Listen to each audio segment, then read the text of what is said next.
أما بعد فأعوذ بالله من الشيطان الرجيم.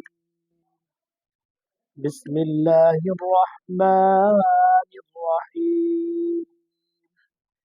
إن السمع والبصر والفؤاد كل أولئك كان عنه مسؤولا. وقال رسول الله صلى الله عليه وسلم: كل مسكر حرام. اللهم صل على محمد وعلى آل محمد كما صليت على إبراهيم وعلى آل إبراهيم إنك حميد مجيد. اللهم بارك على محمد وعلى آل محمد كما باركت على إبراهيم وعلى آل إبراهيم إنك حميد مجيد. আলহামদুলিল্লাহ, আমাদের প্রিয় দ্বীনী প্রতিষ্ঠান মাদ্রাসায়ে আশরাফুল উলুম ময়নামতি এর উদ্যোগে প্রতি মাসের ন্যায় আমাদের মা ও বোনদের জন্য আলাদা ইসলাহি এই মাহফিলের শুরু থেকে আমরা অদ্যাবধি পর্যন্ত যে বয়ানগুলো শুনতেছিলাম, এ পর্যায়ে আমি আপনাদের সম্মুখে আমাদের আজকের ইসলাহি মাহফিলের পক্ষ থেকে নির্দিষ্ট এবং নির্ধারিত যে বিষয় শাবান মাসের আমল সম্পর্কে আমার প্রিয় শায়েখ হযরত মাওলানা আনিসুর রহমান আশরাফি দামাত বারাকাতুহুল আলিয়া যিনি নির্দিষ্ট করেছেন যে শাবান মাসের আমল সম্পর্কে কিছু বয়ান আপনাদের সামনে পেশ করার জন্য, তারই ধারাবাহিকতায় আমি আপনাদের সম্মুখে কুরআন কারীমের সূরা বনী ইসরাঈলের ৩৬ নম্বর আয়াতে কারিমা তেলাওয়াত করেছি। আল্লাহ তাআলা এখানে বলেন, ইন্নাস সামআ ওয়াল বাসরা ওয়াল ফুআদা কুল্লু উলাইকা কানা আনহু মাসউলা। আল্লাহ তাআলা বলেন, নিশ্চয়ই আমাদের কান, আমাদের চোখ, আমাদের অন্তর, এই তিনটা বিষয় আমাদের প্রত্যেকের দেহের মধ্যে আছে। আমাদের চোখ আছে, আমাদের অন্তর আছে, আমাদের কান আছে। এই তিনটি বিষয়ে এর ব্যবহার বিধি সম্পর্কে আল্লাহ তাআলা আমাকে আপনাকে জিজ্ঞাসা করবেন। রাসূলুল্লাহ সাল্লাল্লাহু আলাইহি সাল্লামের হাদিস অসংখ্য অগণিত থেকে হাদিসের একটি অংশ আপনাদের সামনে পাঠ করেছি। আল্লাহ রসুল বলেন, কুল্লু মুসকিরিন হারাম। প্রত্যেক এমন বস্তু যে বস্তু আপনাকে আমাকে নেশায় নিমজ্জিত করে ফেলে, এমন ভাবে আপনাকে আমাকে ডুবায়া ফেলে যে ডুবানো অবস্থার কারণে আল্লাহর স্মরণ আমাকে করতে দেয় না, আল্লাহ তাআলার পায়ে কুদরতি ভাবে সেজদা নামাজ আমাকে পড়তে দেয় না। বিশেষ করে এটা তাফসীর ইবনে কাসির সূরা মায়েদা ৯০ এবং ৯১ নম্বর আয়াতের ব্যাখ্যায় আল্লাহ তাআলা ওয়াসুদ্দাকুম আন যিকরিল্লাহ ওয়া আনিস সালাহ, নামাজ এবং জিকির থেকে বিরত করে মদ এবং জুয়া, এটার ব্যাপারে বলতে গিয়ে তিনি বলেছেন যে নামাজ এবং জিকির থেকে মদ পান করে যারা, জুয়া খেলে যারা, তাদেরকে নামাজ এবং আল্লাহর স্মরণ থেকে বিরত রাখে। এই আয়াতের ব্যাখ্যায় তাফসীর ইবনে কাসির রাহিমাহুল্লাহ কাসেম বিন মুহাম্মদের রিওয়ায়াত অনুযায়ী ওনার পক্ষ থেকে যে বলেছেন জুয়া আসলে কাকে বলে, তিনি বলেন কুল্লু মা আলহা আন যিকরিল্লাহ ওয়া আনিস সালাহ।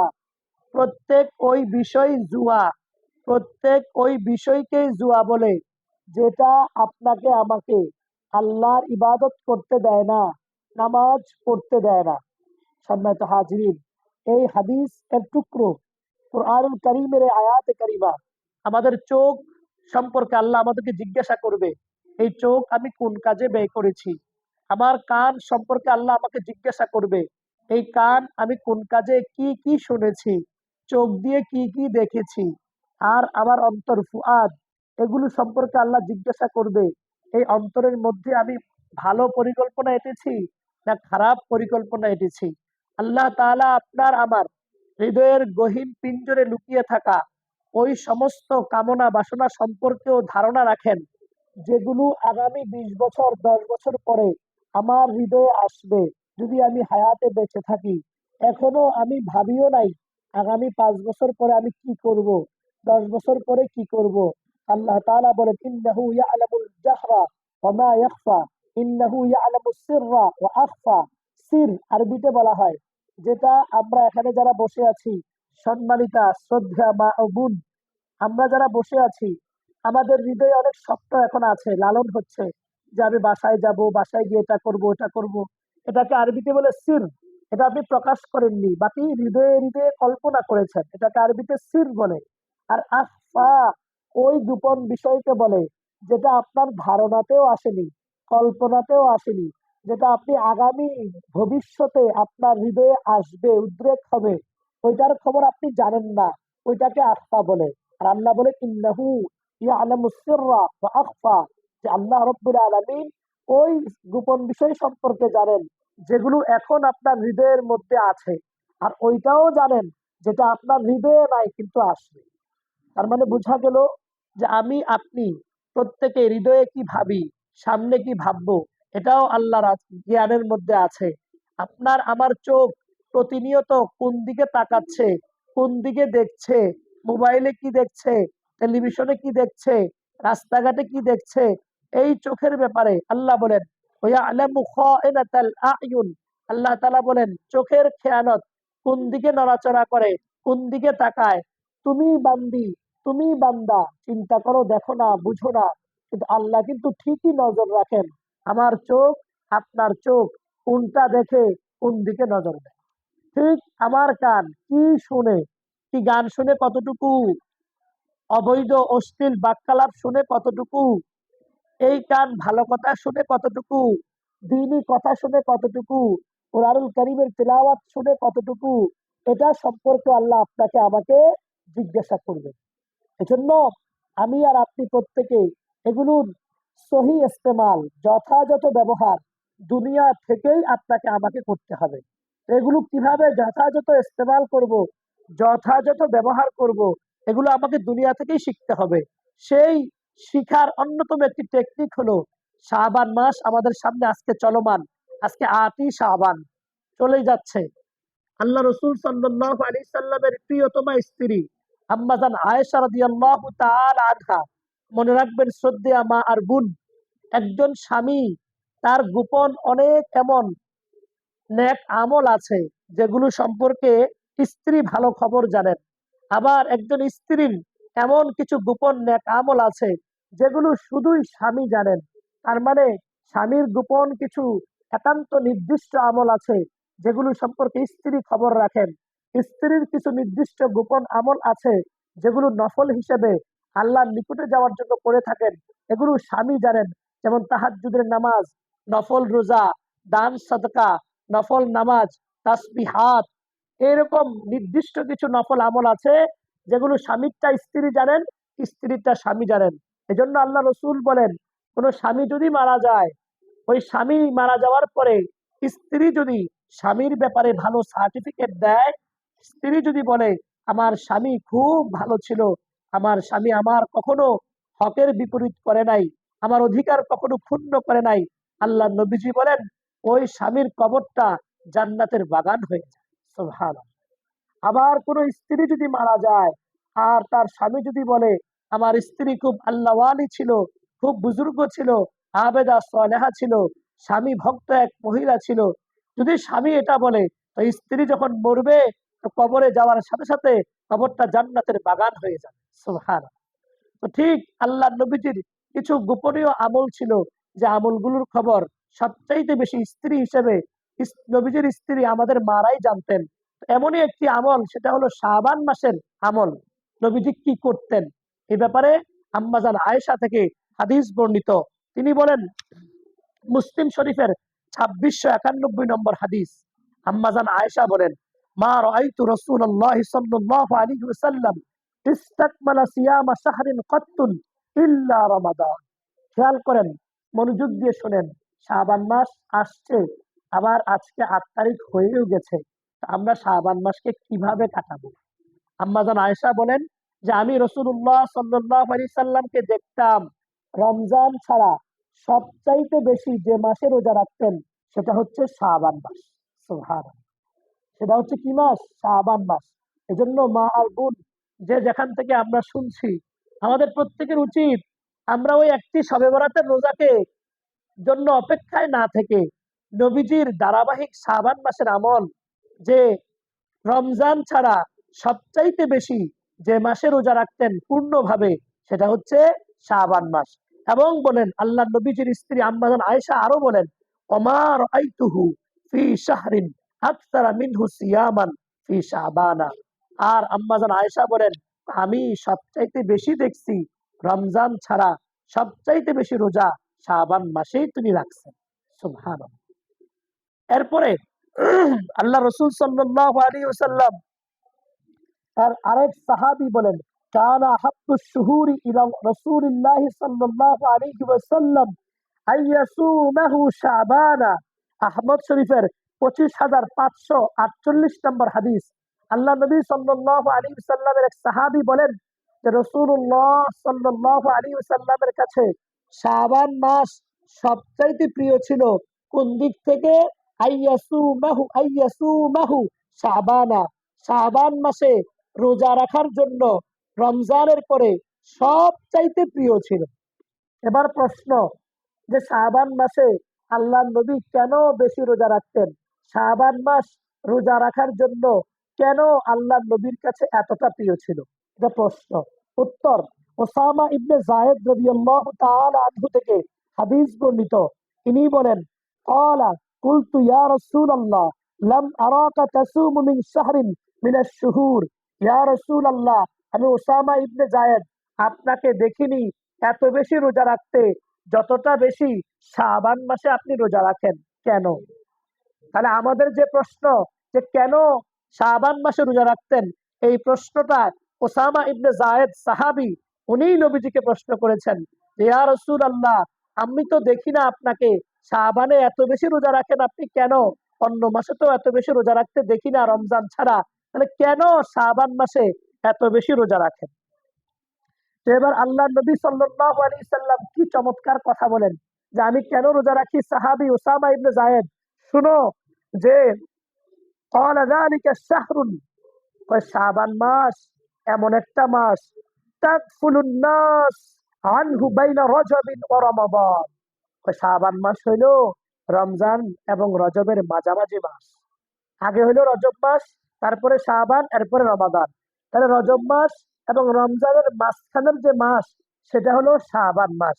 এই শাবান মাস সম্পর্কে তাগফুলুন নাসু আনহু, এই শাবান মাস সম্পর্কে মানুষ খুব গাফেল। এরা শাবান মাসের আমল সম্পর্কে ভুলেই যায়। শাবান মাসের কি আমল করা লাগবে এই সম্পর্কে এরা গাফেল হয়ে যায়। এরা ভুলেই যায় যে শাবান মাসে এরা কি আমল করবে।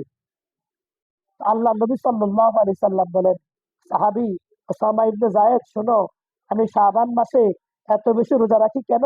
হুয়া শাহরুন তুরফাউ ফীহিল আ'মাল, এটা এমন একটা মাস যে মাসে আল্লাহর কাছে আমল নামাগুলো আল্লাহর দরবারে পুরা বছরে আমরা যতগুলো আমল করি, মুহররম, সফর, রবিউল আউয়াল, রবিউল সানি, এভাবে 12 মাস যত আমল করি সমস্ত আমলগুলা গুনাহ হোক আর নেক আমল হোক, যে যা করি, শ্রদ্ধা সম্মানিতা মা আর বোন, খেয়াল করেন আল্লাহ নবী ওসামা ইবনে যায়েদকে বলে ওইটা এমন একটা মাস তুরফাউ ফীহিল আমাল, যে মাসে আল্লাহর কাছে আমাদের নেক আমল এবং বদ আমল যাই করি 365 দিনে সমস্ত আমলগুলো আল্লাহর কাছে পেশ করা হয়। এবার চিন্তা করেন আল্লাহ নবীজি তাহলে রোজা রাখতেন কেন? একটা অন্যতম কারণ, রাসূলুল্লাহ সাল্লাল্লাহু আলাইহি সাল্লাম সাহাবী ওসামা ইবনে যায়েদকে বললেন যে আমি রোজা রাখি এজন্য যে শাবান মাস সম্পর্কে তো মানুষ খবরই রাখে না, এর মধ্যে যে গুরুত্বপূর্ণ নেক আমল করা দরকার মানুষ এ সম্পর্কে গাফেল থাকে। অথচ এই মাস এমন একটা মাস, যালিকা শাহরুন তুরফাউ ফীহিল আমাল ইলা রাব্বিল আলামিন, কুল কায়নাতের রব যিনি, সে আল্লাহর কাছে 365 দিনে যে আমল আখলাক, যে ইবাদত, নেক আমল আর গুনাহ আমি করছি এগুলো আল্লাহর কাছে পেশ করা হয়। তাহলে আপনি রোজা রাখেন কেন? তো রাসূলুল্লাহ সাল্লাল্লাহু আলাইহি ওয়াসাল্লাম এবার বলেন, ফাউহিব্বু আইয়ুরফা আমালি ওয়া আনা সাইম, এই কথাটা বলার উদ্দেশ্য। আল্লাহ নবীজি বলেন ওয়া উহিব্বু আইয়ুরফা আমালি ওয়া আনা সাইম, নবীজি বলেন হে ওসামা, শোনো, আমি এই মাসে এজন্যই রোজা রাখি এত বেশি যে আমি নবী ইচ্ছে করি যে আল্লাহর কাছে যখন আমার আমল নামাগুলো ফেরেশতারা পেশ করবে, তো আল্লাহ যেন দেখে আমি নবীজি রোজা অবস্থায় আছি। সুবহানাল্লাহ। এজন্য মা আর বোন, এখান থেকে আমি আপনি কি শিখলাম? বুঝলাম এটা শাবান মাসের অন্যতম বিশেষ আমল। ফরজ, ওয়াজিব, সুন্নতে মুআক্কাদা ইবাদত আর হুকুম পালনের পাশাপাশি সবচাইতে বড় আমাদের জন্য করণীয় হলো শাবান মাসে একেবারে ২৭শে শাবান পর্যন্ত পারলে রোজা রাখা। রোজা রাখা কেন? এই মাসে আমার আমল নামাগুলা আল্লাহর কাছে পেশ হয়। এখন আমরা বাসা বাড়িতে যারা বসবাস করি, কেউ মোবাইলে নাটক সিনেমা দেখতেছি। আজকে ৮ই শাবান, এই ৮ দিনের আমাদের জীবনের পরিক্রমা। হয়তোবা মোবাইলে নাটক দেখা অবস্থায় আল্লাহর কাছে আমল নামাগুলো যাচ্ছে, অথবা কেউ সিনেমা দেখতেছি, কেউ বা বেপরদা হয়ে আমাদের পরিবারের আশপাশে চলাফেরা করছি, কেউ বা মোবাইলে বিভিন্ন রকমের অশ্লীল বাক্যালাপ করছি, অবৈধ প্রেম নিবেদন করছি এই মাসে। তাহলে আপনি একটু চিন্তা করেন যে আপনার আমল নামাগুলা আল্লাহর কাছে যাচ্ছে। হয়তোবা টেলিভিশনের সামনে আপনি সময় কাটাচ্ছেন, অথবা মোবাইলে দেখে দেখে আপনি সময় কাটাচ্ছেন, অথবা আড্ডা, গীবত, পরনিন্দা, শাকায়াত, বিভিন্ন মহিলাদের সাথে মানুষের গীবত, পরচর্চা, দোষ নিয়ে আপনি আলোচনা করছেন। এ অবস্থায় আমল নামাগুলো যাচ্ছে। আপনি একটু চিন্তা করেন যে আপনি বেপরদা হয়ে চলাফেরা করছেন এই মাসে, আর আপনার আমল নামাগুলো আল্লাহর কাছে যাচ্ছে। তো আল্লাহ তাআলা দেখছেন যে আপনি আল্লাহর বান্দি হয়ে মোবাইলে, টেলিভিশনে বেপরদা, অবৈধ সম্পর্ক, গুনাহের কাজে লিপ্ত আছেন, আর আমল নামাগুলো আল্লাহর কাছে যাচ্ছে। আর ওই পাশে আল্লাহর নবীজি শিখালেন, উহিব্বু আইয়ুরফা আমালি ওয়া আনা সাইম। ও সাহাবী উসামা ইবনে যায়েদ, শুনো, আমি নবীজি চাই যেন আমার আমল নামাগুলা আল্লাহর কাছে এমন অবস্থায় পেশ হয় যেন আমি রোজা অবস্থায় থাকি। অথচ আল্লাহর নবীজির সামনের পিছনের সমস্ত গুনাহগুলো মাফ। আল্লাহর নবীজির দেহ মুবারক, নবীজি সহ সমস্ত রাসূলদের নবীদের দেহ মুবারককে খাওয়া। আল্লাহ রাসূল বলেন, ইন্নাল্লাহ হাররামা আন তাআকুলা আলাল আরদ আজসাদাল আম্বিয়া। আল্লাহ তাআলা, রাসূল বলেন যে সমস্ত নবী রাসূলদের দেহকে এই মাটির জমিনের উপরে খাওয়া হারাম করে দিয়েছেন সেই নবী মুহাম্মদুর রাসূলুল্লাহ সাল্লাল্লাহু আলাইহি সাল্লাম, যার হাতে হাসরের ময়দানে প্রশংসার পতাকা থাকবে, যিনি সর্বপ্রথম হাসরের ময়দানে আল্লাহর সামনে কথা বলবেন, যিনি সর্বপ্রথম আল্লাহর সামনে মাকামে মাহমুদ, ভিভিআইপি একটি জায়গাতে সেজদায় অবনত থাকবেন, যিনি সর্বপ্রথম আউয়ালু মান আকরাউ বাবাল জান্নাহ, নবীজি বলেন আমি সর্বপ্রথম জান্নাতের দরজা খুলে জান্নাতে প্রবেশ করে উদ্বোধন করব। আমি সর্বপ্রথম যেই ব্যক্তি যে আমার হাতে হাউজে কাউসারের পানির পেয়ালা থাকবে, আমি ওই হাউজে কাউসার থেকে পানি আমার পিপাসার্ত উম্মতকে পান করাবো। ৫০,০০০ বছরের কিয়ামতের ময়দানে দাঁড়িয়ে থাকা, হাসরের ময়দানে দাঁড়িয়ে থাকা এ তৃষ্ণা মিটে যাবে। সেই নবীজি বলেন যে আমি চাই রোজা অবস্থায় যেন আল্লাহর কাছে আমল নামা পেশ হয়। আর আপনার আমার হালত কি মা আর বোন, একটু কল্পনা করেন। শাবান মাসের আজকে ৮ তারিখ চলে গেছে, একটা রোজাও যারা রাখতে পারি নাই, তো আমাদের মতো কপাল পোড়া হতভাগা আর কে আছে? যদি আমি রোজা রাখতাম, তাহলে রোজা অবস্থায় আমার আমল নামাগুলা পেশ হতে অবস্থায় ধারাবাহিক আমার চলমান থাকতো, তাহলে আমার জন্য আল্লাহর পক্ষ থেকে কি পরিমাণ নিয়ামত আর অনুগ্রহ আসতো। এজন্য বাকি যে কয়দিন আছে, বিশেষ করে একেবারে ২৭শে শাবান পর্যন্ত আপনি চিন্তা করেন যে কিভাবে রোজাগুলো পালন করা যায়। শাবান মাস শুধু শবে বরাতের একটি রোজা নিয়ে মা আর বোন আপনি বসে থাকেন না, ওটাও আপনার জন্য সওয়াব আনবে। কিন্তু একটি রোজা আপনি কেন রাখবেন যেখানে এত বড় লম্বা রোজা রাখার ব্যাপারে আল্লাহর নবী যে আমল আমাদেরকে দেখিয়েছেন। এজন্য শাবান মাসের ১ নাম্বার আমল হলো আমাদের নফল রোজা রাখা। এবার প্রশ্ন, যে আমি তো শাবান মাসে বেশি বেশি রোজা রাখবো, আমি তো এত বেশি রোজা রাখতে পারবো না, আমাকে আরেকটু কমায়া দেওয়া যায় কিনা? বলে হ্যাঁ, আল্লাহ নবী সাল্লাল্লাহু আলাইহি সাল্লাম সপ্তাহে ২ দিন রোজা রাখতেন, সোমবার এবং বৃহস্পতিবার। এটা সারা মাসের ইবাদত। প্রত্যেক সপ্তাহের ২ দিন সোমবার এবং বৃহস্পতিবার রোজা রাখতেন।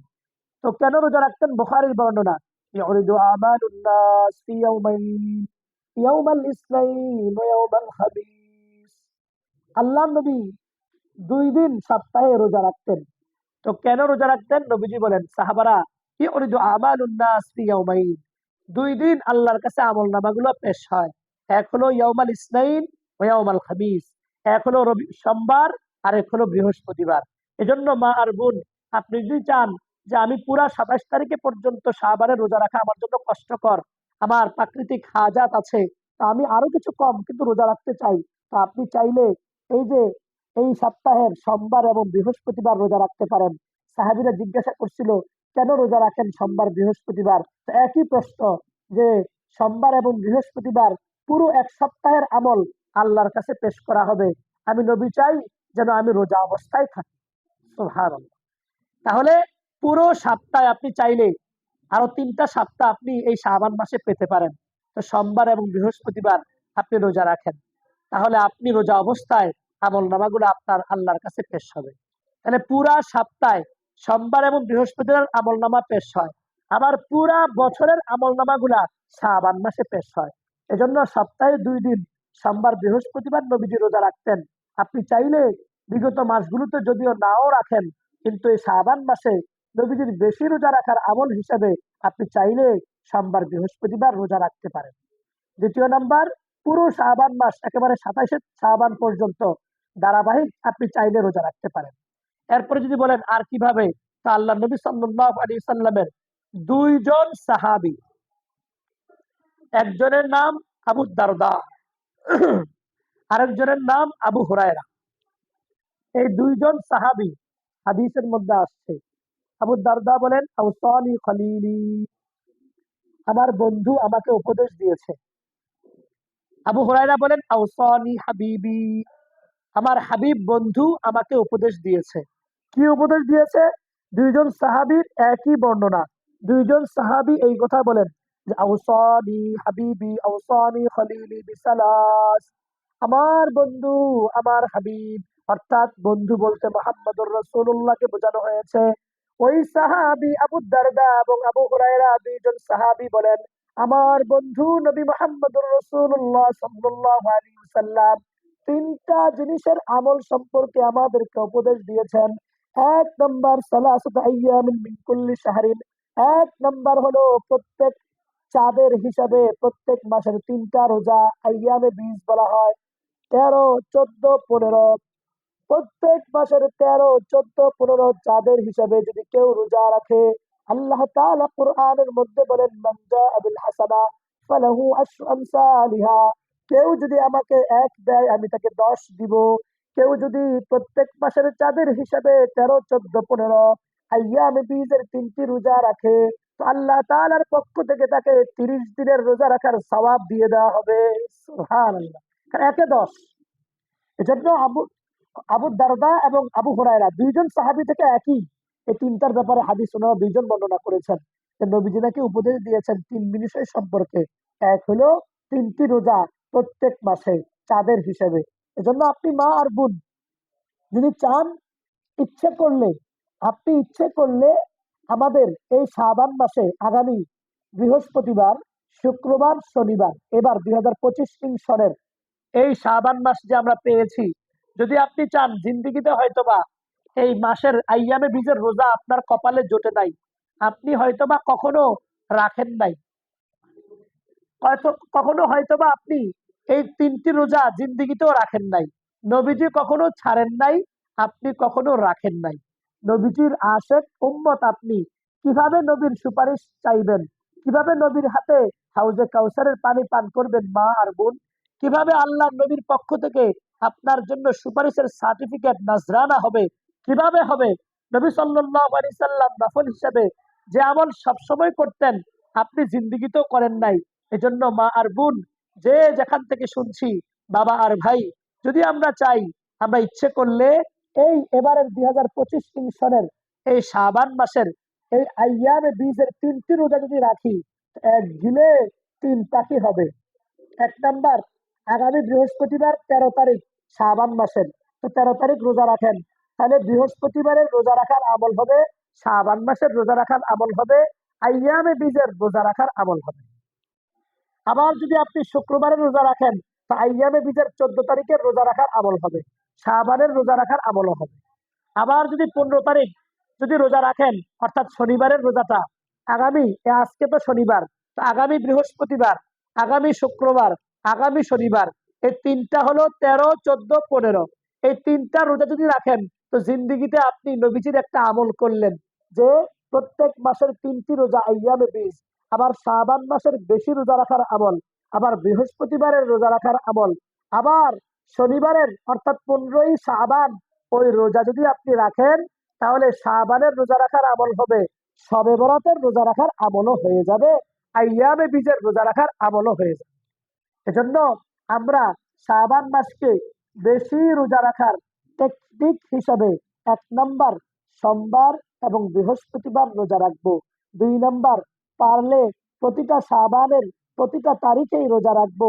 যদি একটা বেশি হয়ে যায়, তো অন্তত পক্ষে আইয়ামে বীজের এই শাবানের চলমান অবস্থায় 3টি রোজা রাখার চেষ্টা করব। সেটা হলো 2025 সনের আজকের শাবানের এই চাঁদের হিসেবে আগামী বৃহস্পতিবারের রোজা রাখবেন, শুক্রবারের রোজা রাখবেন, এবং কি শনিবারের রোজা রাখবেন। তাহলে আইয়ামে বীজের 3টি রোজার আমলও হবে, শাবানের বেশি রোজা রাখার আমলও হবে, বৃহস্পতিবারের রোজা রাখার আমলও হবে, শবে বরাতের রোজা রাখার আমলও হয়ে যাবে।